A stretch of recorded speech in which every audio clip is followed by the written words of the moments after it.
अस्सलाम वालेकुम बच्चों, ऑनलाइन वाले बच्चों, मुझे आपकी राय चाहिए कि आप लोगों के स्क्रीन बिल्कुल सही नज़र आ रही है और मैं भी नज़र आ रहा हूँ। चलें सर, आज की क्लास को इब्तिदा करते हैं, लेकिन हमेशा की तरह पिछली जो क्लास हुई थी हमारा, उसको पहले क्विकली रिवाइज करेंगे और फिर हम बढ़ जाएंगे इंशाल्लाह आगे। सर, पिछली क्लास में हमने क्या पढ़ा था? पिछली क्लास में हमने पढ़ा था पेपर पैटर्न क्या है, किस तरीके से, और फिर हमने कहा था हम ये भी देख लेंगे, आइडेंटिफाई करेंगे कौन सी चीज़ थ्योरी के लिए इंपॉर्टेंट है हर टॉपिक के साथ और कौन सी चीज़ प्रैक्टिकल के लिए इंपॉर्टेंट है, ताकि हमारे लिए आसानी हो, मार्क करते जाएं। आप लोगों को मैं इंशाल्लाह माइंड मैप्स की तरफ लेकर के जाऊंगा, जिसको हम ये अभी आपको मिलेंगे भी इसके हैंड आउट, सही है सर, और फिर हम आगे बढ़ेंगे।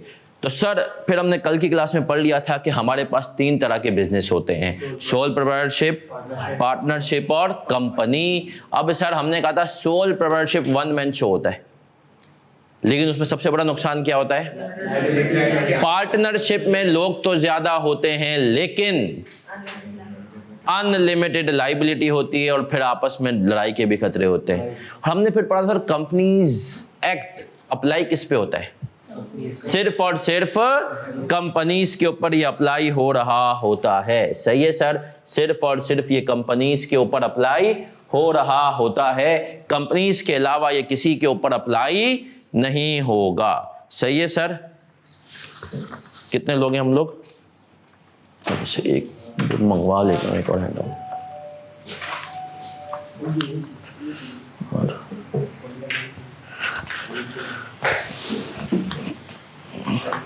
एक मिनट रुक जाना, इसकी 3 कॉपीज और करा दें, सही मिल जाएगा, टेंशन ना लो, तो रख ले अभी अपने पास। चलें सर, आ जाए। हमने कहा सबसे पहले हम आते हैं, लेकिन मैं आपको थोड़ा सा बैकग्राउंड बताऊंगा। नौजवानों, आप मेरे साथ ही रहिएगा, थोड़ा सा बैकग्राउंड आप लोगों को पता चलेगा कि सर ये बैकग्राउंड है क्या। सर, इस बात को हमें दिमाग में रखना है। किस बात को? इस बात को कि सर जो कंपनीज फॉर्म हुई ना, वो कैसे हुई, इसके लिए थोड़ी सी पुरानी हिस्ट्री में जाते हैं। देखिए सर, पहले जो थी ना, ज़िंदगी बहुत आसान थी, दुनिया बहुत आसान थी। कैसे सर? आप जाएं बैक डेट, भाई लोग छोटा मोटा काम करते थे, छोटा मोटा कमाते थे और फिर अपनी ज़िंदगी में हंसी खुशी रहते थे। फिर सर हुआ ये, दुनिया पता है आगे कैसे बढ़ी है? कभी तुमने सोचा है इसके ऊपर? सर, दुनिया आगे बढ़ी है जब मशीनें बनना शुरू हुई। कुछ लोगों के अंदर किसी जानवर ने काटा, उन्होंने कहा यार कुछ मशीनें बनाते हैं, सही है सर, उन्होंने मशीनें बनाई। अब जब मशीनें बनी ना, तो उनको लगा कि यार ये तो जो काम, फॉर एग्जांपल एक ही कुर्सी बनाने में हमें 10 दिन लग जाते थे, यार ये तो एक कुर्सी 1 दिन में बना रही मशीन, सही है सर, छोटी छोटी मशीनें बनी। इसी तरीके से और लोगों ने तजुर्बे किए, 1 दिन में 4 कुर्सियां बन रही हैं। अब सर हुआ क्या? प्रोडक्शन एकदम से बढ़ने लगी। प्रोडक्शन बढ़ने लगी तो फिर लोगों को ये बात समझ में आई कि भाई मशीनें जो है ना, वो तो एक रेवोल्यूशन ला सकती हैं। देखो, कुर्सियों की ज़रूरत तो हमेशा से थी, मसला ये था कि पहले कम बनती थी, पैसे बहुत ज़्यादा होते थे, फिर ज़्यादा बनने लगी तो पैसे भी कम होंगे, लेकिन डिमांड तो एग्जिस्ट करती थी। फिर जिनके पास पैसा था, अब मसला ये था जिसके पास ज़्यादा पैसा हो ना, तो उसका सबसे बड़ा मसला ये हो जाता है कि यार वो फिजिकल काम तो करने का उसको शौक नहीं होता। अब जिसके पास पैसा था ना, वो कहता था यार देखो मेरे पास पैसा है, ज़मीन थी, कुछ भी थी ना, अब ये मैं मशीनें में खरीद सकता हूँ, लेकिन ये मशीनें में चलाऊंगा। अब उसने कहा यार मशीनें में चलाने के लिए किसी और को रखता हूँ। अब अगर मैं किसी और को रखता हूँ तो जिसको इसने रखने लगा, तो वही बात लोगों को मसला हुआ कि यार ये इतना पैसा कमाता है, सब तो ये लेकर जाता है, सही है, हमें थोड़े से पैसे देता है। ये सारे मसाइल शुरू हुए, मिसट्रस्ट शुरू हुआ, सही है ना। उस सिलसिले में लोगों ने दिमाग जोड़ा, बोले यार कुछ होना चाहिए, और जिनके पास पैसा था ना, उन्होंने कहा हम एक सेटअप करते हैं और हम एक ऐसा कंपनी का सेटअप निकालते हैं। तो ये 1800s की बात है, यूके में कहीं पहली दफ़ा लोगों ने सोचा कि यार देखो मालकान कोई और होंगे कंपनीज के, और चलाएगा कोई और। तो इस सेटअप के थ्रू जब कंपनीज आना शुरू, बच्ची कॉन्सेप्ट है कंपनी का कि भाई कंपनीज के मालकान को अलग रखो, ऑनर्स को अलग रखो और मैनेजमेंट को अलग रखो, तो सर कंपनीज फॉर्म होना शुरू हो गई। याद रखो, अगर कंपनीज नहीं होती तो आज तुम्हारा सी नहीं होता। कंपनी लॉ पे, कंपनीज पे अप्लाई होता है। IAS IFRS किस पे अप्लाई होते हैं? ऑडिट किसका होता है? कंपनीज नहीं होती तो सर आज हमारा सीए नहीं होता। क्योंकि सर इन सबकी जरूरत क्यों पेश आती है? सुनना, यही तो वजह है। ऑनर्स अलग है, मैनेजमेंट, ऑडिट होना चाहिए ना, ताकि ऑनर्स को पता चले सब कुछ सही चल रहा है। ऑनर्स अलग है, मैनेजमेंट अलग है। रिपोर्टिंग होनी चाहिए ना प्रॉपर, फाइनेंशियल रिपोर्टिंग, कि यार सही पता चले कि जो चीज़ें चाहिए। एसईसीपी कि यार ऑनर्स तो देख ही नहीं रहे बिजनेस को, तो हो सकता है कुछ गड़बड़ घोटाला मैनेजमेंट कर दे, तो हमें भी इसके ऊपर लॉज मारने हैं। सही है सर। तो याद रखें, ये कंपनीज की जन्म हुई थी कि मशीनें, बेसिकली कंपनीज इब्तिदा कैसे हुई? मशीनों की वजह से। मशीनें नहीं होती तो हमें पूरे कॉमर्स प्रोफेशन को थैंक यू बोलना चाहिए इंजीनियर्स को, कि भाई तुम्हारी वजह से तो हमारा प्रोफेशन है। सही है सर। अगर इजाज़त नहीं होती तो आज कंपनीज भी चलें सर। अब हम आ जाते हैं असल चीज़ की तरफ आएंगे, और वो है फीचर्स ऑफ अ कंपनी। तमाम बच्चों को नज़र आ रहा है ये फीचर्स ऑफ अ कंपनी, और हमेशा सर हमारा ऐसा ही सीन होगा कि मैं आपको हैंड आउट आ जाएगा बेटा, मेरी कॉपी के लिए दिए मैं। सही है सर। अभी आ जाते हैं सर, सबसे बड़ा पता है कंपनी में बेनिफिट क्या है?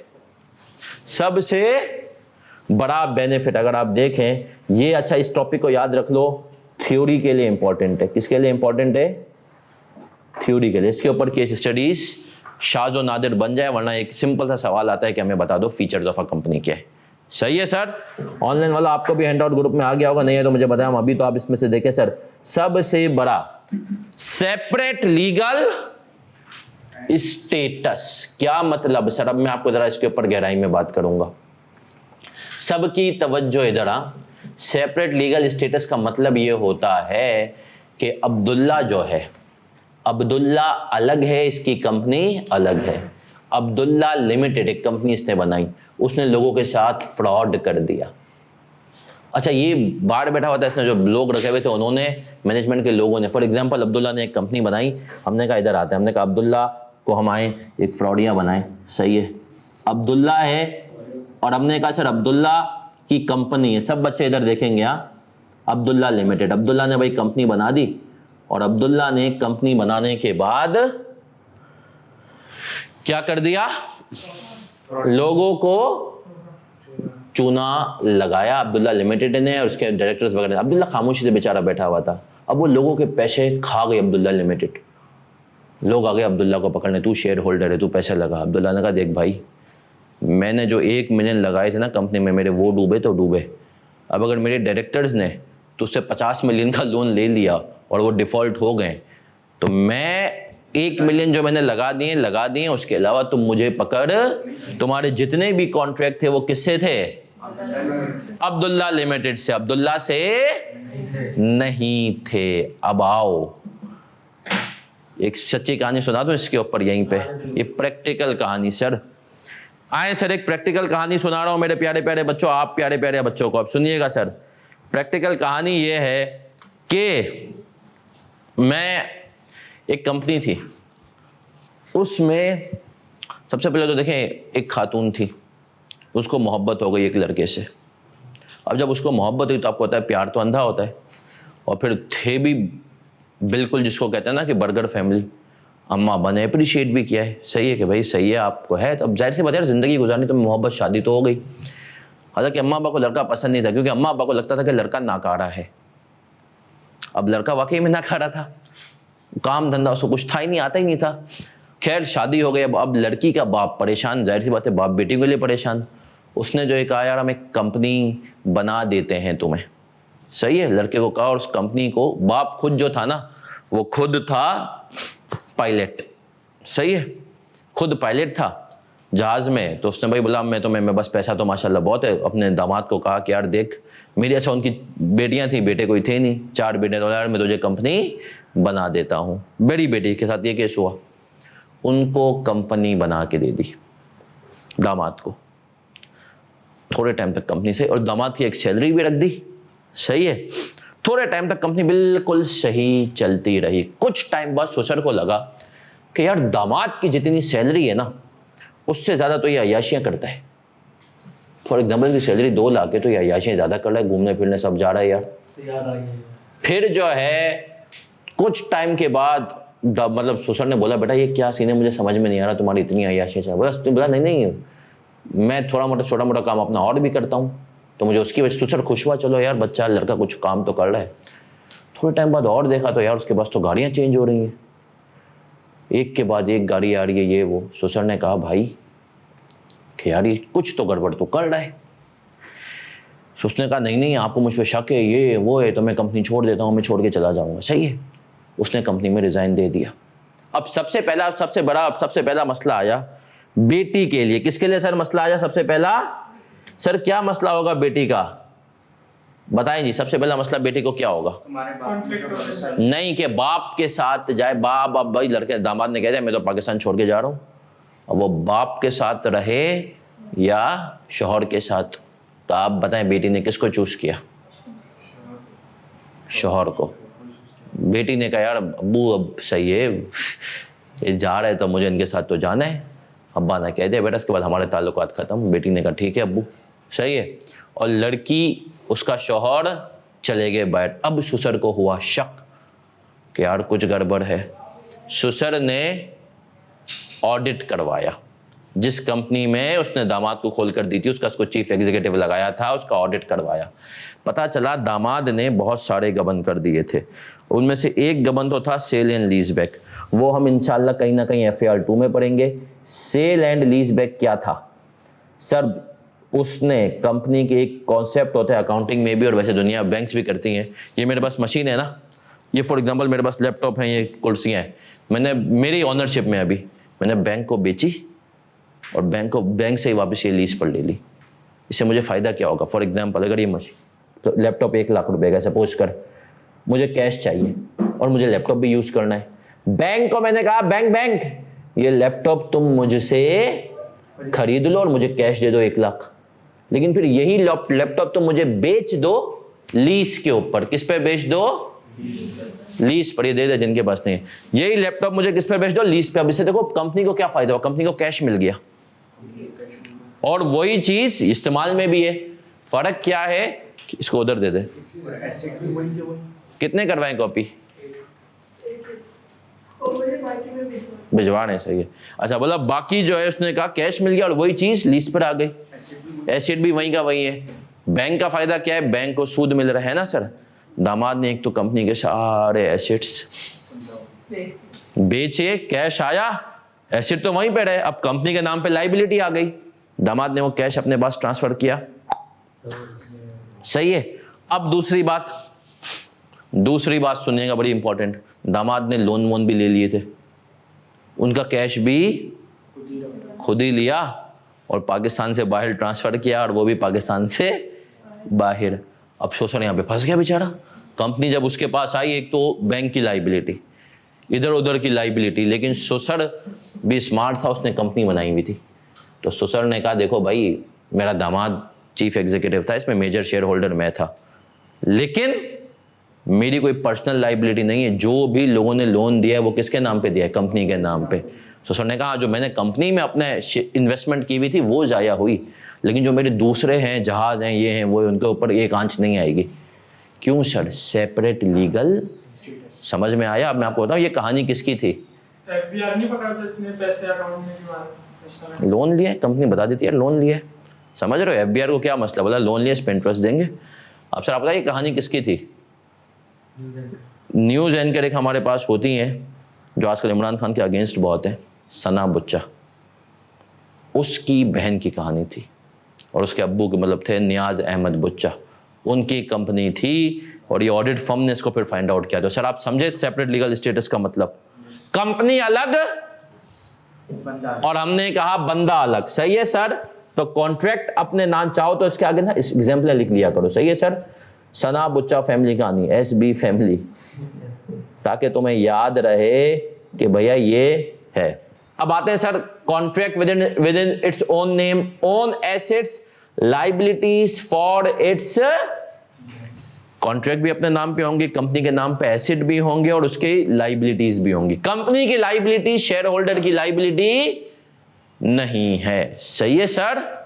लेकिन वो पाकिस्तान में तो जेल तो होती ना, पाकिस्तान में अगर वो होते तो जेल, उसको दामाद को फ्रॉड की जेल जरूर होती, सही है, लेकिन मैं बता रहा हूँ जो सुसर था, देखो सुसर ने कंपनी बना के दामाद को दी थी, लेकिन शेयर उसके पास थे, दामाद को 2-4% दिए होंगे। सुसर के ऊपर कोई लाइबिलिटी नहीं है, हाँ उसका नुकसान हो गया, लेकिन जो एग्जिस्टिंग चीजें थी ना, बोला था यार कंपनी के एसेट बेच के कवर कर सकते तो कवर कर लो, मेरे पर्सनल एसेट्स के ऊपर आंच नहीं आएगी। इसलिए हम ना कंपनी में कॉन्सेप्ट क्या होता है, लिमिटेड लायबिलिटी, अभी आगे देखेंगे भी। आए सर, पहला पॉइंट समझ में आ गया, सेपरेट लीगल स्टेटस सना बुच्चा की फैमिली से। सर दूसरी चीज शेयर कैपिटल, ये बहुत इंपॉर्टेंट चीज है, सब बच्चे बड़े गौर से सुनना। सर ये क्या चीज होती है share capital? Sir share capital याद रखें, कंपनी में जो ऑनर्स होते हैं ना, वो क्या करते हैं, शेयर्स के ऊपर जो है ना कंपनी को ट्रेड, शेयर कैपिटल। सही है सर। अब हम आते हैं सर, हमने कहा शेयर कैपिटल को जरा समझना। शेयर कैपिटल में वैसे तो इसके ऊपर आपको पता है एक अलग से पूरा चैप्टर है, सही है, लेकिन हम यहां पर भी इसको पढ़ेंगे, सब बच्चे गौर से देखेंगे।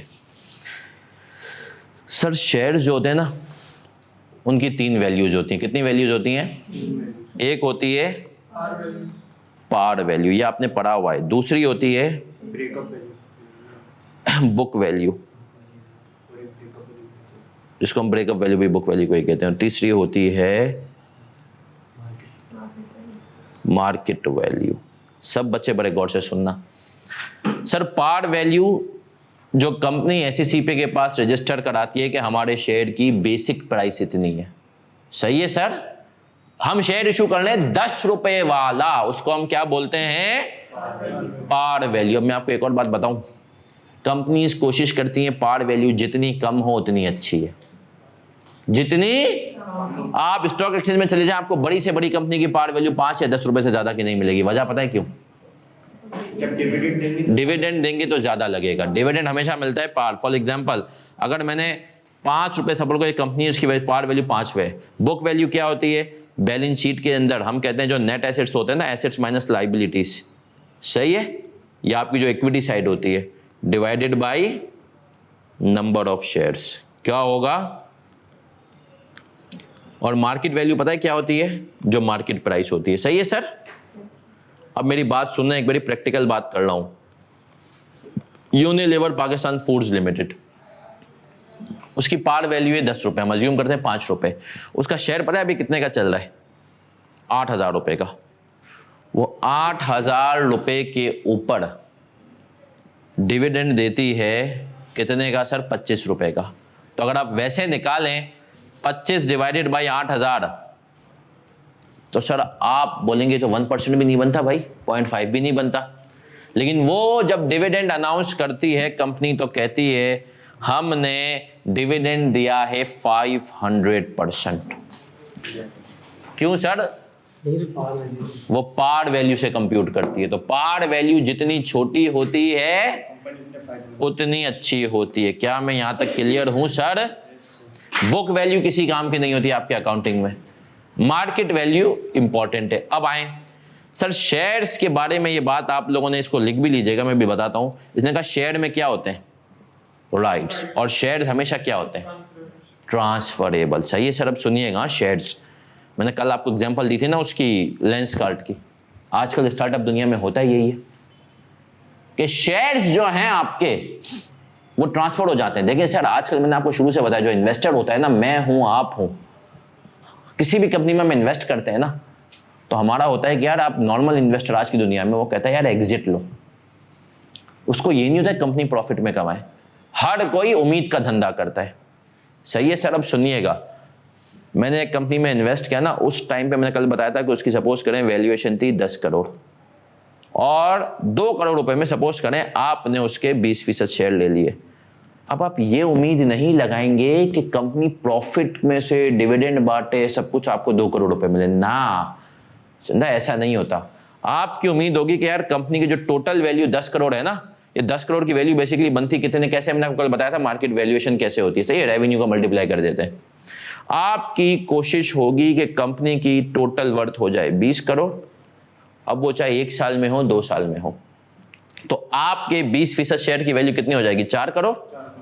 और ये आप किसी को बेच दें, अब आपके जितने भी उस कंपनी में हक थे ना, वो किसी और को ट्रांसफर हो गए। सही है सर। तो शेयर्स आर ट्रांसफरेबल, और शेयर से आपका कंपनी पे हक आ जाता है। कंपनी के, अगर कंपनी बंद होती है उसके एसेट्स पे आपका हक, उसके प्रॉफिट पे आपका हक। सही है सर? तो याद रखिएगा शेयर्स की बेस पे सारा गेम आजकल होता है। तुम लोग माशाल्लाह से नौजवान लोग हो, तुम लोगों को मैं बता दूं आगे वाला दौर ऐसा ही है मेरा बच्चा। शेयर्स की बेसिस पे तुम्हें सारे का सारा धंधा करना है। तो क्लियर है सर में यहाँ पे? अब आ जाए तो समझ में आया कि शेयर्स आर, इसकी एग्जांपल के तौर पे लिखते जाओ ताकि देखो पेपर में तो मैं क्यों बता रहा हूँ एग्जांपल लिखो। मैं जब पेपर में स्टूडेंट होता था ना तो आखिरी में रिवीजन के लिए कॉन्सेप्ट कभी याद नहीं आ रहा, थ्योरी में एग्जांपल याद होती थी। सही है सर? हाँ मैं कर रहा हूँ कि आपने अपनी लेंस कार्ड के शेयर्स थे आपके पास, वो आपने 20% शेयर्स थे उनको आपने बेच दिया। ये एग्जांपल अगर आप लिख देंगे ना तो आपको याद रह जाएगा कि यार मैंने 20%, मैंने 10 करोड़ पर जब कंपनी मैंने लगाए थे कंपनी में 2 करोड़, लिख दें आप लेंस कार्ड, है ना सर? ताकि ये चीजें आपको सर जब याद रहेंगी ना तो इंशाल्लाह कोई। तो शेयर्स, असल धंधा किसकी बेस पे होता है मेरा बच्चा? आपने बताया था रेवेन्यू को मल्टीप्लाई कर 5 करते हैं, वो कंपनी की वैल्यूएशन होता है। नहीं 5 नहीं, 3, 2, कभी प्रॉफिट को कर देते हैं मल्टीप्लाई बाई 10। ऐसे एक कंपनी की टोटल वैल्यू नहीं, देखो एक तो होती है पब्लिक कंपनी ना, अभी हम जाएंगे। पब्लिक कंपनी की वैल्यू निकालना बहुत आसान है, उसकी मार्केट वैल्यू सबको पता होती है ना, शेयर्स कितने में चल रहा है। एक प्राइवेट कंपनी की आसान नहीं है मार्केट वैल्यू निकालना, उसके शेयर्स मार्केट में नहीं बिकते, अभी हम पढ़ेंगे। तो उसके लिए वैल्यूएशन करने का तरीका यही होता है, भाई देखो आज इतना कमा रही है उसको मल्टीप्लाई बाई 5 कर दो। तो सर ऐसे तो कोई भी जो है मल्टीप्लाई बाय 10 कर दे जो हमारी वर्थ इतनी है। फिर सामने जो इन्वेस्टर कर रहा है उसको भी तो यकीन आना चाहिए ना कि हाँ तुम्हारी वर्थ इतनी है। तूने कंपनी बनाई, तूने मुझे कह दिया मेरी कंपनी की वर्थ 10 करोड़ है, मैं बोलूँगा अच्छा किस बेस पे निकाली? तो कहेगा मैंने मल्टीप्लाई बाई 10 कर दिया। तो मैं कहूँगा नहीं, मैं कहूँगा मेरे हिसाब से मल्टीप्लाई बाई 3 होना चाहिए। बस इनके तुक्के मारते हैं। एक अंदाजे की बेस पे जजमेंट होती है प्राइवेट कंपनी के केस में। हाँ प्राइवेट वैसे तो इसमें आप एक टॉप इंशाल्लाह एक चैप्टर पढ़ेंगे BFD, डिटेल वैल्यूएशन तो उसकी बेस पे होनी चाहिए, बट आज की दुनिया में कोई ऐसे नहीं करता। मतलब क्या मतलब क्या बेचते हैं? उम्मीद का कंपनी एक दिन बहुत प्रॉफिट में आएगी, बहुत प्रॉफिट में आएगी। सर आपको पता है दराज कितना चलता है? दराज भी अभी तक प्रॉफिट में नहीं है। वाकई में नहीं है यार, अब वो अल्लाह जाने। असल में सर सबका, अब आपको एक एग्जांपल देता हूँ, क्रेव मार्ट नाम सुना है आपने? क्रेव मार्ट पे आप जाएं सर, ये सारी चीजें क्या हैं इस वक्त दुनिया का यही है कि भाई अब बिजनेस को बड़ा करो, बड़ा करो, अपने आप को हाथी बना दो रेवेन्यू के टर्म्स में, मार्केट इतनी ले लो। फिर एक बहुत इंटरनेशनल कंपनी आएगी, देखिए यार तुम तो इतना बड़ा सेटअप हो, तुम बोलोगे सेटअप बहुत बड़ा है, प्रॉफिट नहीं है, लेकिन प्रॉफिट आप आएंगे तो अब ले आएंगे। फिर वो बेसिकली बिजनेस बेच के बाहर हो जाओ। और ऐसे कितने लोग हैं, एक धंधा बनाते हैं, बड़ा करते हैं, बेचते हैं, एग्जिट दूसरे धंधे पे। असल धंधा ये पता है क्या, ये छोटे मोटे 1 लाख 2 लाख 3 लाख की सैलरी, 4 साल लगाओ एक बिजनेस बनाओ, 10 करोड़ रुपए लो, दूसरे पे आ जाओ। सही है? तो आ जाएं सर, आ जाएं नौजवानों। तीसरा point, separation of ownership from management. Sir याद रखिएगा वही बात जो मैंने आपको बताई कि सर हमारे पास जो है ऑनर अलग होता है, मैनेजमेंट अलग होती है। अच्छा ये हमेशा जरूरी नहीं है हो। प्राइवेट कंपनी के केस में ना बाप बेटा ही ऑनर है, वही मैनेजमेंट भी संभाल लें, लेकिन पब्लिक कंपनी के केस में सर ऐसा नहीं होता है। देखें सर, अब मैं आपको एग्जांपल देता हूं, जिन बच्चों ने शार्क टैंक इंडिया देखा हुआ है उसमें अगर आप देख लें, जैसे कल मैंने एग्जांपल दी थी, लेंस कार्ट एक कंपनी जिसमें उसके जो फाउंडर था जिसने कंपनी बनाई थी ना, उसके पास 6% शेयर थे, 94% बाकियों के पास। तो उसमें बहुत सारे मल्टीपल इन्वेस्टर्स थे, वो पब्लिक कंपनी नहीं है, लेकिन सर वो 94% वाले लोग बिजनेस नहीं चला रहे, चला 6% वाला रहा है। सही है सर? तो बेसिकली हाँ कोई बहुत बड़ा डिसीजन हो तो उसमें उनकी बोर्ड में ये तो होगा, लेकिन डे टू डे ऑपरेशन ये सब चीजों के लिए नहीं होता। तो ऑनर्स अलग हैं, मैनेजमेंट अलग है, वो अपने डायरेक्टर्स बिठा देते हैं। तो सर ये बात याद रखिएगा। क्यों सर? मैंने कहा ना उसका असल जिसकी 94% होल्डिंग है ना, सुनिएगा सर, उसका मकसद क्या है? उसका मकसद कभी भी ये नहीं है कि मुझे प्रॉफिट बहुत बढ़े, बोलता है यार जो मेरे शेयर की वैल्यू है ना ये बढ़ जाए, कंपनी बेशक प्रॉफिट में ना हो। सही है सर? तो आपको मैंने बताया ना, इंडिया के एक बड़ी मशहूर ब्रांड है, इसका नाम है फ्लिपकार्ट। फ्लिपकार्ट ने आज तक प्रॉफिट नहीं बनाया, 15 साल हो गए। अमेजन दुनिया में छाया हुआ है, जेफ बेजोस को उसने दुनिया का दूसरे तीसरे नंबर का अमीर आदमी बना के रखा हुआ है। अमेजन 94 में बना था, पहला प्रॉफिट उसने 2010 में रिकॉर्ड किया। 15 साल वो लॉस में रहा। तो क्या इसका, और आपको क्या लगता है ये जो आप जो है ना, ये अभी जैसे लेंसकार्ट है, पिछले साल उसने 100 करोड़ का लॉस किया। इसी तरीके से जो आपकी बाकी कंपनीज है, बड़ी बड़ी कंपनीज है, फूड पांडा तो खैर प्रॉफिट में आ गया, वरना ये सब शुरू में क्या करती हैं सर? आपको याद है किसी जमाने में फूड पांडा कितना वो होता था, मतलब आप कभी कभी घर का खाना महंगा पड़ रहा है, ये सस्ता दे रहा है, इतने डिस्काउंट्स। कड़ी मोबर में याद है तुम्हें, शुरू में आई थी, तुम रिक्शा वाला 200 रुपये मांगता था, तुम कड़ी मोबर में 100 रुपये में चले जाते थे। तो सर ये सब चीज़ें धंधे का हिस्सा हैं। आ जाएं सर, आगे बढ़ते हैं। फिर कह रहे हैं मैनेजमेंट अलग है, यहाँ पे ऑनरशिप सही है, 94% वाले असल ऑनर है, वो नहीं संभाले, 6% वाले संभालने उसे। अब सर मेन चीज़ आते हैं, ये बहुत इंपॉर्टेंट है, limited.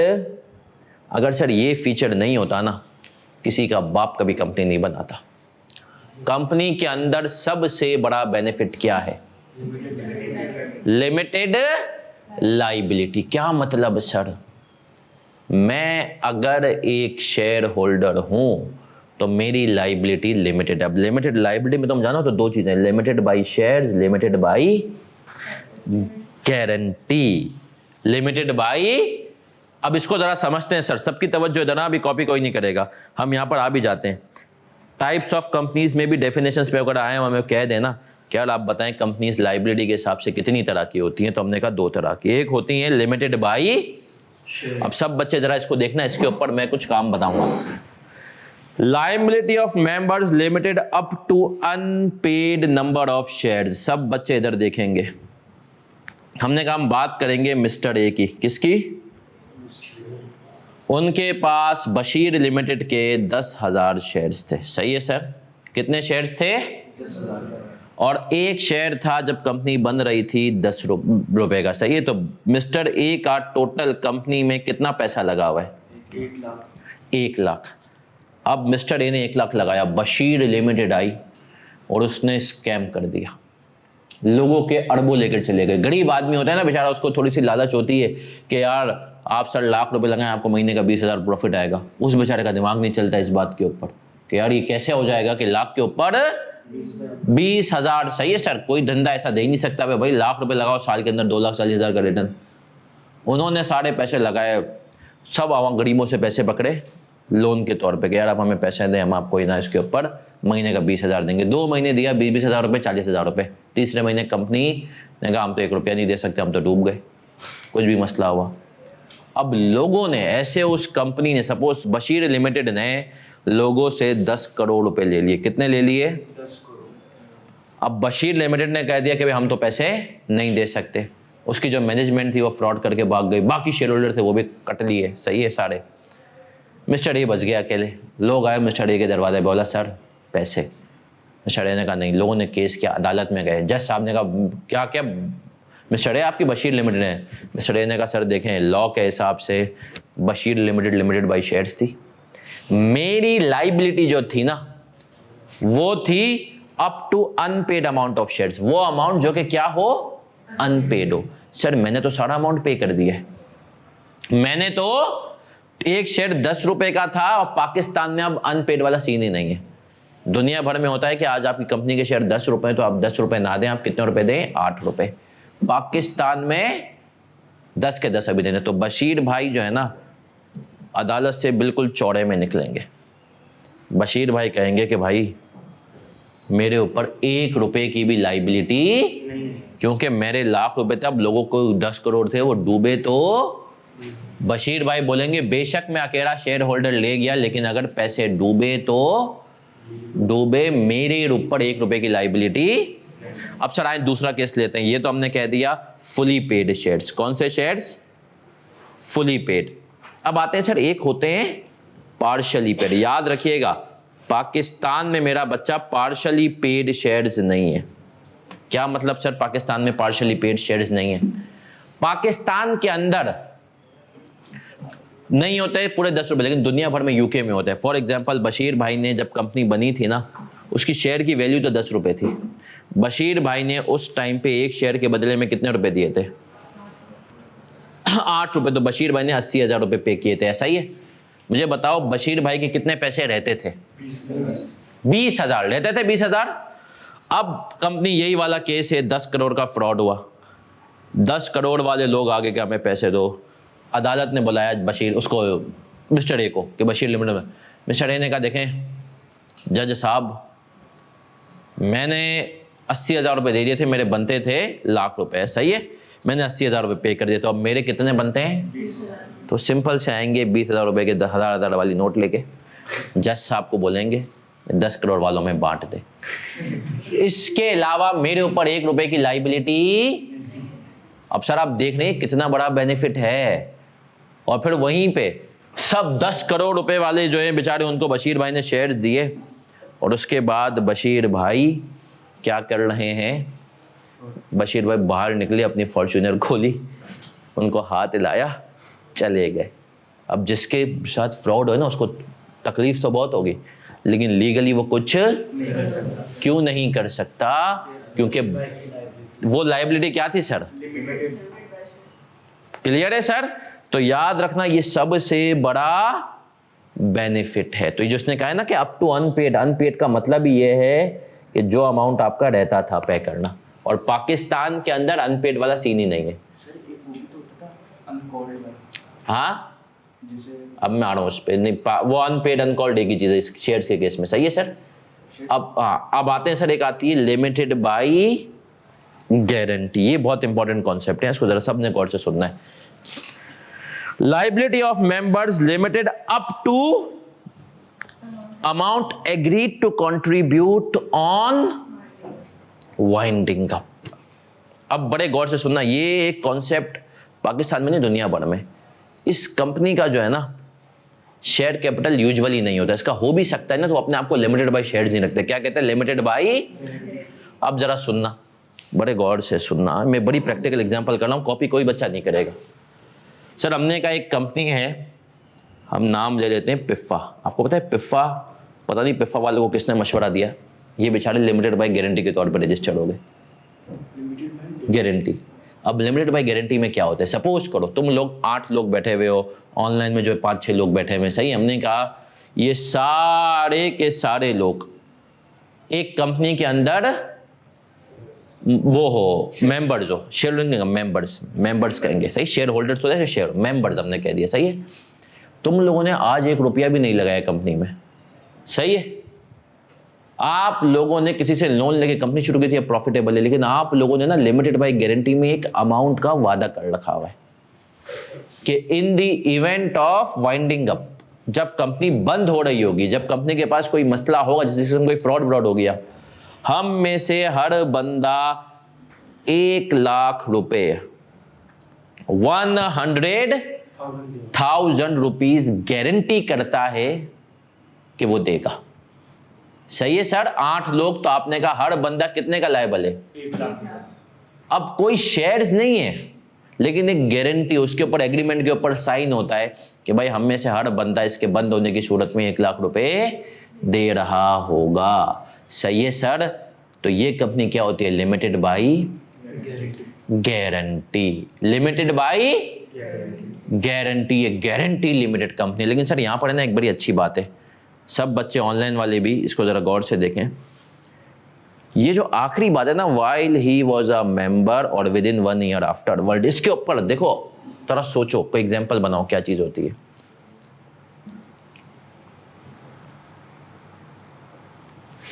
While he was a member. हमने कहा sir while he was a member और within 1 year after world, क्या मतलब? मेंबर्स को 1 साल हो चुका हो मेंबर बने, रिजाइन करने में या मेंबर से हटे हुए मेंबर बने भी उससे 1 साल हो चुका हो। अगर एक साल एक हम हाइपोथेटिकल एग्जांपल लेते हैं। ऑनलाइन वालों, आप उम्मीद करता हूँ हमारे साथ ही मेरा बच्चा, सब बच्चे इधर जो है सुनेंगे, सही है सर? सर यूं सब बच्चे बड़े गौर से सुनना। आप लोग एक कश्ती में बैठे हुए हैं, आप लोग 10-12 लोग जो भी हैं एक कश्ती में बैठे हुए हैं, और अल्लाह ना करे कहीं आगे जा रहे हो आपको लगेगा यार अब कश्ती डूबने वाली है, उसमें सुराख हो गया है, तो बैठे रहेंगे या आपके पास जैकेट वैकेट होगी, सही है, लाइफ सेविंग जैकेट, उसको पहन के जंप मार देंगे, ऐसा ही है। अब सर एक कंपनी वाइंड अप कब होती है? जब कोई मसला हो, फ्रॉड हो रहा हो। अब हमने कहा आप लोग 8 लोग थे, कितने लोग थे सर? 8 लोग थे। अब सब बच्चे बड़े गौर से सुनना, अगर आप लोग सर जो है ना, हमने कहा 8 लोग थे, अब बड़े गौर से सुनना सर, ये बहुत इंपॉर्टेंट बात कर रहा हूं। और आप लोगों ने कहा कि सर हम 8 लोग थे और हम एक कंपनी के अंदर थे, हमने गारंटी दी हुई थी ₹1,00,000 की ना, और अभी कंपनी बंद नहीं हुई, लेकिन हालात तो पता चल जाते हैं ना। आपको पता चला कि यार ये अगले 3-4 महीने में कंपनी बंद हो जाएगी, ये फ्रॉड तो हो गया है, अब ये पब्लिक होगा, बंद हो जाएगी। अहमद तेज था, अहमद ने कहा मैं टाटा बाय बाय, अहमद ने कंपनी से रिजाइन दे दिया, बोले यार मैं मेंबर था, मैं अब जा रहा हूँ, कंपनी तुम्हारी, तुम। अहमद स्मार्टली ये सोच कर जा रहा था, और पहले होता तो लोग भाग जाते थे, लेकिन लॉ तेज, फिर लॉ को समझ में आया कि लोग तो भाग रहे हैं, लॉ ने बताया अहमद रुक जा, तू बेशक चला जा, लेकिन अगले 1 साल तक अगर कंपनी डूबती है तो तुझे ₹1,00,000 देने पड़ेंगे। इसका मतलब क्या है? जब तुम जाओगे, अगर उसके 1 साल के अंदर वाइंडिंग अप हो गई तो भी तुम लायबल हो ये गारंटी का अमाउंट कंट्रीब्यूट करने के लिए। लिख लो इसको कि जब तुम जाओगे और अगर उसके 1 साल के अंदर वाइंडिंग अप हो गई तो भी तुम क्या हो? लायबल हो। जब तुम जाओगे और अगर उसके 1 साल के अंदर वाइंडिंग अप हो गई तो भी तुम लायबल हो गारंटी का अमाउंट पे करने के लिए। सर सोचे ना कि अगर ये काम नहीं होता, सोचे ना अगर ये काम नहीं होता तो सर क्या होता? सर जितने भी मेंबर्स हैं ना, वो क्या करते हैं पता है? कंपनी डूबने वाली है, सबसे पहले सारे रिजाइन दे देते, सही है, सबसे पहले सारे, और उसके बाद बोलते चलो भाई अब कश्ती चले, डूबे तो डूबे, सही है। इसीलिए लॉ ने कहा नहीं ना चंदा ना, तुझे क्या करना है, सही है। सर समझ में आया कि लिमिटेड बाय गारंटी में उसने क्यों ये पाबंदी लगाई? क्योंकि लोग सियाने हैं, तो उसने कहा वाइल। अब याद रखिएगा सर, ये जो वाइल वाली बात है ना, इसके ऊपर लिख दो इंपॉर्टेंट फॉर केस स्टडीज। क्या लिख दोगे? तो सर समझे कि ये वाला पॉइंट है ना, इसके ऊपर केस स्टडी बन सकती है। मैं इसी तरीके से हर पॉइंट के ऊपर लिखा दूंगा। स्टडी टेक्स्ट फिर रिपीट कर रहा हूँ, आज की क्लास में नहीं, अगली क्लास में सबके पास, या तो मैं यहाँ पर तो खोलूंगा ही खोलूंगा, सही स्टडी, लेकिन आप लोगों के पास भी होनी, क्यों होनी चाहिए सर? इसलिए होनी चाहिए क्योंकि सर आपके पास बहुत सारी चीज़ें ऐसी होंगी जो हम पढ़ेंगे और हमें लगेगा ना कि अगर यार यहाँ पर नहीं लिखी हुई समरी में तो हम इसमें लिख लेंगे, सही है सर। तो आ जाएं, अब आते हैं सर ग्रुप वालों, आपको मैं दे दूंगा सर, क्या ये हमें हैंड आउट लेने के लिए आना पड़ेगा KNS? आप आएंगे, आपका पेट्रोल जिनको नहीं आता वाला है ज़्यादा लग जाएगा, सस्ते में ये हैंड आउट आपके प्रिंट हो जाएंगे, सही है सर। अब आ जाएं सर, आगे आते हैं, और हमने कहा समझ में आ गया लिमिटेड लाइबिलिटी। अब मुझे बताएं सर, ये लिमिटेड लाइबिलिटी कितना बड़ा सुकून है ना? कंपनी मरे, कंपनी चले, डूबे, लेकिन मेंबर्स को क्या मिलेगी सर? लाइबिलिटी लिमिटेड है तो बहुत बड़ा बेनिफिट है ना सर। और आजकल आपको पता है सबसे पहले ये जो स्टार्टअप तुम देखते होगे ना कि फॉरेन से कंपनी बनाओ, ये बना दे इसीलिए। हमें नहीं पता स्टार्टअप है, हमने लोगों से नहीं, फ्रॉड नहीं, पैसे लें और ना चले बिजनेस, हम डूब जाएं तो क्या करेंगे भाई? कोई मसला तो ना हो ना, इसीलिए वो सबसे पहले इसका। लेकिन सर लॉ को भी ये बात पता है कि ये इससे खेलेगा। जब लॉ को पता है ये इससे खेलेगा तो लॉ ने एक काम कर दिया, लीगल ऑब्लिगेशंस। कंपनी के ऊपर इतनी लीगल ऑब्लिगेशंस है कि तुम्हारी सोच है, ऑडिट करवाओ, फॉर्म ए फाइल करो, फॉर्म 29 फाइल करो, इतने फॉर्म्स फाइल करो कि भाग पड़ेंगे हम। कुछ फॉर्म्स होते हैं कंपनी के बारे में, बेनिफिशियल, जिस शेयर होल्डर के पास 25% ओनरशिप है उसका एक फॉर्म फाइल करो जो कि वो इसमें बोले कि यार मेरे हिसाब से कंपनी में कोई मसला नहीं है, मेरे पास कोई चीज़ें नहीं है, सही है सर। सारी चीज़ें उसने कहा क्योंकि बेटा तेरी लीगल ऑब्लिगेशन है, सही। मतलब यहाँ पर हमने कहा कि कंपनी में जब तुम्हें लाइबिलिटी लिमिटेड दे रहे हैं तो डंडा भी सख्त रखेंगे, सही है सर। ऐसा नहीं कि लाइबिलिटी भी लिमिटेड और डंडा भी सख्त ना हो तो तुम तो कंपनी फ्रॉड करेंगी। तो याद रखें लीगल ऑब्लिगेशन एक ऐसी चीज है जिसकी वजह से छोटा जो बिजनेसमैन होता है ना वो कंपनी बनाने से डरता है। उसको पता होता है यार मुझे गबन तो किसी से करना नहीं है, पर बोलता है इन चक्रों में मैं पढ़ूंगा, ऑडिट करवाओ, ये करो, सही है। फिर रजिस्टर्ड हो टैक्स में FBR के साथ, उसके साथ बोलता है अभी क्या जरूरत है, मैं बड़े आराम से हल्के हल्के काम करूंगा। फिर आता है सर लाइबिलिटी टू पे। वही बात, कंपनीज को टैक्स की छूट तो नहीं होती है ना सर, हाँ अंटिल कोई एग्जाम्पशन आ जाए। तो हमने कहा लाइबिलिटी टू पे, और अगली चीज बहुत इंपॉर्टेंट है, परपेचुअल। लेकिन अभी जैसे वो एक हिंडनबर्ग की रिपोर्ट आई थी, इंडिया में एक कंपनी है वो अदानी की, तो उस पर वो एलिगेशंस ले रही है कि वो टैक्स पे नहीं करती बाहर, उसमें शायद कंपनीज को उसको कहते हैं टैक्स प्लानिंग। सर एक सवाल है कि सर एक कंपनी अभी आई है इंडिया की जो हिंडनबर्ग की रिपोर्ट थी, चलो आज उसी के ऊपर स्टोरी टाइम करेंगे, कि उसने कहा कि टैक्स पे नहीं करती, तो ये वाला सीन है। तो आप क्या करें? तो सर देखें वो बाहर कट कुछ तो टैक्स पे करना पड़ता है। हाँ आप लोगों को लगते क्यों है, आपने टैक्स पढ़ा हुआ है ना, फाइनल में फिर पढ़ोगे इंशाल्लाह। वहाँ पर सर होता यही है कि टैक्स इवेजन एक चीज़ होती है, टैक्स प्लानिंग एक चीज़ होती है। आप टैक्स प्लानिंग से एक काम कर सकते हो कि अपना टैक्स बचा सकते हो। इवेजन मतलब क्या होता है? चोरी, लेकिन पे करना पड़ता है। और हमने कहा हमारे पास परपेचुअल, इसका मतलब क्या होता है कोई बताएगा? तुमने कहीं ना कहीं अकाउंटिंग में पढ़ा होगा। कंपनी चलती रहेगी। पार्टनरशिप में पता है ना, पार्टनर बढ़ गया खत्म, डिजॉल्व, पढ़ा हुआ है पार्टनरशिप एक्ट लॉ में, बिजनेस लॉ में, पार्टनर की खत्म, टाटा बाय बाय होता है। तो हमने कहा अगर एक्ट में कोई चीज नहीं लिखी हुई हो तो उसके अलावा आपका क्या होता है सर? हमने कहा या तो उसका बच्चा वच्चा ना है, वरना बहुत सारी पार्टनरशिप के अंदर ये होता है कि आपको डीड के अंदर सब चीजें मेंशन करनी पड़ती हैं कि पार्टनर के मरने के बाद भी ये चलती रहेगी सारी चीजें। वरना सर पार्टनरशिप बाय लॉ जो बुनियादी लॉ है ना, पार्टनर के एक पार्टनर दुनिया से गया तो पार्टनर कंपनी सोल प्रोप्राइटर है जो धंधा कर रहा था बेचारा, आपने अक्सर कहानियां सुनी हुई होंगी, सिंगल ओनर था, दुकान थी बहुत अच्छी चलती थी, इंतकाल हुआ, वो दुकान बंद, बच्चे छोटे थे, भाइयों ने संभाली नहीं, बेच दी, है ना सर। कंपनी के केस में ऐसा परपेचुअल सक्सेशन मतलब क्या है? चलती, एक आदमी का अगर इंतकाल हो गया ना तो उसके शेयर उसकी औलाद को ट्रांसफर हो जाएंगे, सही है सर, उसके लीगल रिप्रेजेंटेटिव को ट्रांसफर हो जाएंगे। और कंपनी में कभी ये मसले, क्योंकि सर कंपनी हम आगे जाके पढ़ेंगे, प्राइवेट कंपनी में 2 मेंबर होने चाहिए, सही है, सिंगल, फिर हमारे पास आएंगे कि 3 भी हो सकते हैं कम से कम, फिर लिस्टेड, तो उसमें एक आध के मरने से ना तो कुछ वो होगा, ना लॉ के हिसाब से खत्म होगी, ऑटोमेटिकली क्या हो जाएगी? चलती। देख रहे हैं सर यूनिलीवर कब से चले जा रही है। तो सर बेसिकली अगर मैं आपको क्विकली मेरा बच्चा वो करूं तो आज हमने क्या पढ़ा कि सर हमने पढ़ी 7 बात, हमने फीचर्स ऑफ कंपनी। अब फीचर, अब मैं तुम्हारे ऊपर है, देखो मैंने कहा ना ये थ्योरी के लिए इंपॉर्टेंट है, अब ये तुम्हारे ऊपर है, तुम रट्टा मारो ना मारो। मैं कहता हूँ रट्टा ना मारो, अंग्रेजी अच्छी है तो इंशाल्लाह जरूरत नहीं, हाँ कुछ चीज़ें तुम्हें याद रखनी पड़ेंगी, निमोनिक्स। अब मैंने इसका निमोनिक, मैं अगर तुम्हारी जगह होता तो मैं इसका निमोनिक बनाता 3S 3L और P, 3 इसकी चीजें एस से स्टार्ट हो रही हैं।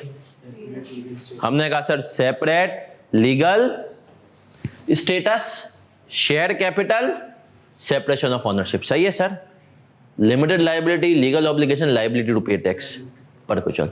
तो अब इस निमोनिक से मुझे ये पता चल जाएगा कि भाई कंपनी में जो है 7 चीजें, इसके फीचर्स ऑफ कंपनी में 7 चीजें। और ये सवाल थ्योरी में बहुत पूछा जाता है कि आप बताओ कि भाई फीचर्स ऑफ कंपनी के मतलब क्या है, एक कंपनी के अंदर क्या फीचर्स होंगे। थ्योरी का सवाल आता है स्ट्रेट 7 नंबर का, फ्री के मार्क्स, लेकिन इसकी फ्रीक्वेंसी पहले ज़्यादा, हाँ ये पॉइंट्स लिखने और इसको आपको स्टडी टेक्स्ट से हम पढ़ेंगे तो बड़ा, अगर आपके दिमाग में ये चीज़ें, मैं हमेशा देखो याद ये करना, सेंटेंस खुद बनाना सीखेंगे हम, याद यहाँ से करना है, सही है सर। अब आ जाए सर, तो आज हमने पढ़ा सेपरेट लीगल, कंपनी जो है उसका सेपरेट लीगल, अपने नाम पे सब कुछ करती है। हमने सना बुच्चा के अब्बा की इसमें कहानी सुनी, सही है सर, दामाद ने चूना लगाया लेकिन कंपनी रही उनकी, कोई उनके ऊपर वो नहीं आया, लाइबिलिटी नहीं है, उनके अपने एसेट्स रहे।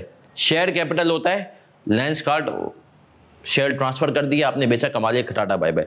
Separation of ownership from, owners अलग हैं, मैनेजमेंट चला रहा है 6% पे पीयूष बंसल, 94% किसी और के पास है। Limited liability of, limited by shares, unpaid amount जो अभी रहता है, पाकिस्तान में होता ही नहीं अनपेड। तो पाकिस्तान में अगर मैंने किसी कंपनी में आज पैसे इन्वेस्ट कर दिए, अब वो कंपनी मरे डूबे कुछ भी हो, मेरे वो पैसे जो इन्वेस्ट किए थे वो डूबेंगे, मेरा पर्सनल एसेट, मेरी गाड़ी, मेरा घर, कुछ भी नहीं जाएगा। और हमने कहा लिमिटेड बाय गारंटी का मतलब क्या है? जो आपने एक वादा किया हुआ है, पे नहीं किया, वादा किया हुआ है, लेकिन उसमें एक जो टेक्निकल बात जो केस स्टडी के लिए इंपॉर्टेंट है वो क्या है कि अगर 1 साल, मेरे छोड़ने के 1 साल के अंदर भी कंपनी वाइंडिंग अप हो गई ना, तो भी मुझे वादा वफा करना है। सही है सर। फिर हमने कहा जब इतनी बड़ी बेनिफिट है तो उसके ऊपर लीगल ऑब्लिगेशंस भी ज़्यादा हैं, कंपनी को लायबिलिटी टू पे टैक्स भी है और परपीचुअल सक्सेशन ये भी। तो हमने कहा ये फीचर्स, कंपनी के फीचर्स, कैरेक्टरिस्टिक्स इस नाम से आ सकते हैं। सही है सर। तो हमने कहा ये बात आपने याद रखनी है सर। अब क्विकली, अब FAL2 का भी टाइम है, लेकिन उससे पहले क्विकली एक स्टोरी टाइम पे एक बच्चे ने जिक्र कर दिया कि देखो दुनिया कहाँ पहुंची हुई है। कंपनी तुम लोग पढ़ा, हिडेनबर्ग का इसने नाम लिया, उसने इंडिया का बहुत बड़ा बिजनेसमैन था, अदानी, दुनिया का दूसरे नंबर का बिजनेसमैन बन चुका हुआ था, उसके खिलाफ एक रिपोर्ट डाली हिडेनबर्ग ने। अब हिडेनबर्ग का काम क्या, हिडेनबर्ग की बात करता हूँ। हिडेनबर्ग एक इन्वेस्टमेंट एनालिसिस कंपनी है। वो दुनिया भर में क्या करती है? Short cell. शॉर्ट सेल पता है क्या होता है? नहीं पता। शॉर्ट सेल होता है कि फ्यूचर के अंदर मैंने एक एग्रीमेंट कर लिया है कि इसके शेयर्स को बेचने का। सही है सर। अब सुनना, मैं छोटी सी इसकी एक एग्जांपल से तुम लोगों को बात समझा दूं शॉर्ट सेलिंग की। सही है, बहुत इंपॉर्टेंट कॉन्सेप्ट है। अब देखो दुनिया में लोग क्या कर रहे हैं और हम क्या कर रहे हैं। सर इधर देखना है सबने, अदानी ग्रुप का सपोज करो अभी शेयर चल रहा था 25 रुपए का, कितने का? 25। अब हिडेनबर्ग क्या करता है? हिडेनबर्ग ने फ्यूचर में आज से 2 महीने बाद, 3 महीने बाद इसको 27 रुपए पे बेचने का किसी से वादा कर लिया। अब वो बंदे को बाउंड था कि इससे हिडेनबर्ग से 27 रुपए में, मतलब बंदा क्या, मतलब मार्केट होती है इसकी पूरी कीमत। सही ना। अब हिडेनबर्ग गेम क्या करता है? हिडेनबर्ग ने अभी शेयर्स खरीदे नहीं है, सिर्फ वादा कर लिया कि 27 रुपए में बेच देंगे। अब हिडेनबर्ग इस कंपनी के ऊपर ही जो है अपनी अडानी ग्रुप, इसके ऊपर हिडेनबर्ग करेगा रिसर्च और इसके अंदर जो फ्रॉड होंगे ना या जो मसाइल होंगे उनको दुनिया के सामने लाएगा। उसकी वजह से होगा क्या? इस कंपनी के शेयर आ जाएंगे 15 रुपए पे। और ये वादा कितने पे कर चुका है? और शेयर कितने का था?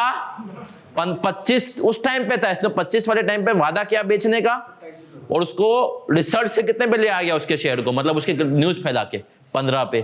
तो असल में हिडेनबर्ग ने 12 रुपए पर शेयर कमा लिए। तो ये धंधा लोग कर रहे हैं।